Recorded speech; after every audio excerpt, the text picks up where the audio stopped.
بسم اللہ الرحمن الرحیم۔ جماعت ہفتم کے عزیز طلباء کرام، السلام علیکم ورحمۃ اللہ وبرکاتہ۔ بیٹا اردو کی نوٹ بک اس وقت آپ کی نگاہوں کے سامنے ہے۔ گزشتہ ویڈیو میں ہم نے سبق حرکت کا قانون تکمیل تک پہنچایا تھا، اس کی بلند خوانی کی تھی اور اس کے اہم قوانین کی وضاحت بھی آپ کے سامنے کی گئی تھی۔ حرکت کے قانون پر ہم نے سیر حاصل گفتگو بھی کی تھی اور سر آئزک نیوٹن کے بارے میں بھی ہم نے کچھ تفصیلات جانی تھی۔ آج ہم مشق کی تکمیل کی جانب بڑھ رہے ہیں۔ کاپی دیکھ کر آپ بھی اندازہ لگا چکے ہوں گے۔ ہم نے آپ کی آسانی کے لیے بیٹا مشق کو تحریر کر لیا ہے، ٹھیک ہے؟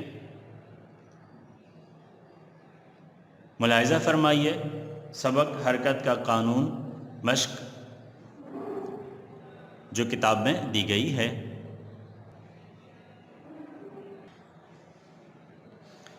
جی بیٹا مشق کے تحت اولین کام، جیسا کہ آپ کو سبق میں بھی ہدایت دی گئی تھی، حرکت کا قانون کے عنوان پر مشتمل آپ سر ورق بنائیں گے۔ اس وقت آپ وہی سر ورق دیکھ رہے ہیں، عنوان ہے حرکت کا قانون، ٹھیک ہے بیٹا؟ آپ کوشش کیجئے گا بیٹا کہ خوبصورت سا سر ورق بنا لیں۔ مشق کی جانب بڑھتے ہیں بیٹا۔ جی بیٹا،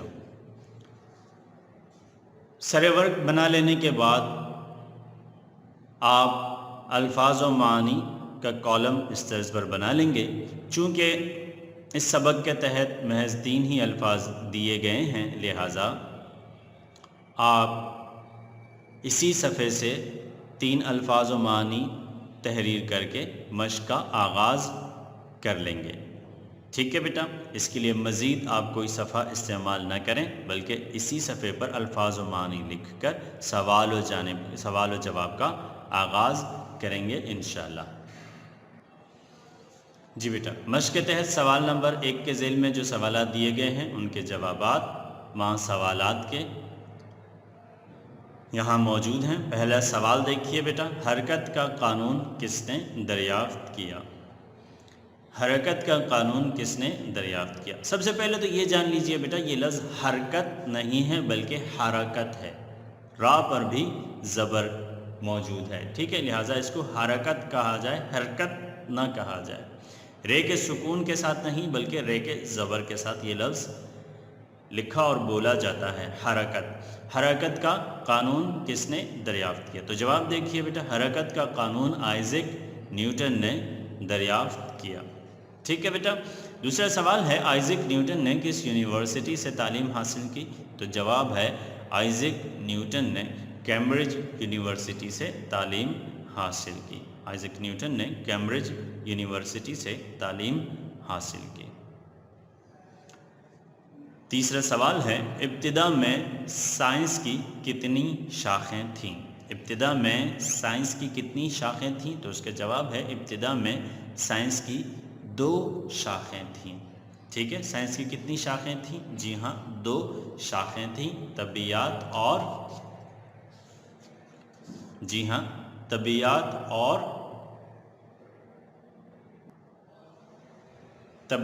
اور شاباش بتائیے، حیاتیات، شاباش، طبیعیات اور حیاتیات 2 شاخیں تھیں، ٹھیک ہے؟ جو کہ ہم سبق میں تفصیلاً پڑھ چکے ہیں۔ اگلے سوال کی جانب بڑھتے ہیں بیٹا۔ اگلا سوال ہے، سائنس کی ترقی کے بعد اسے کون کون سی شاخوں میں تقسیم کیا گیا؟ ٹھیک ہے، سائنس کی ترقی کے بعد اسے کون کون سی شاخوں میں تقسیم کیا گیا؟ تو جواب دیکھیے، سائنس کی ترقی کے بعد اسے طبیعیات، فلکیات اور کیمیا 3 شاخوں میں تقسیم کیا گیا، ٹھیک ہے؟ سائنس کی ترقی کے بعد اسے طبیعیات، فلکیات اور کیمیا 3 شاخوں میں تقسیم کیا گیا۔ سوال نمبر 1 کے تحت دیا گیا 5واں مختصر سوال،